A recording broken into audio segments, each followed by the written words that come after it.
France, il y avait à peu près 2700 heures de documentaires qui se produisaient dans l'année 2001, donc au moment où on a commencé à créer la société de production. On l'a conçu dès le début, avec une envie, une ambition aussi de produire des fictions un peu différentes. On fait beaucoup de télévision en sachant que l'activité de l'animation est 80% de la télévision en France. On est une boîte de dessinateurs en gros. Quel conseil je donnerais à un jeune producteur? D'être passionné. De lire de la philosophie, de lire les journaux, de s'intéresser au monde. Et surtout d'avoir une grande faculté d'adaptation. D'avoir envie, puis d'y croire, quoi. En réalité, le principal danger pour un producteur, c'est celui de s'auto-censurer.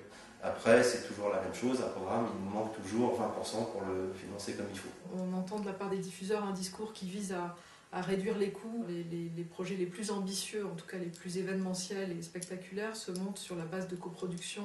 Avec les nouveaux dispositifs d'aide au développement, il est plus facile de commencer à échafauder un projet.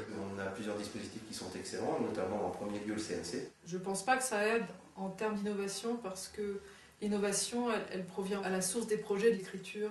L'Internet, c'est une vraie problématique, c'est-à-dire qu'aujourd'hui, les dommages sont essentiellement sur le droit d'auteur. Il est fondamental aujourd'hui que Dailymotion, Google, Vidéo, YouTube et tous les autres qui vivent d'œuvres qui appartiennent à des auteurs qui sont piratés, cotisent pour financer la création.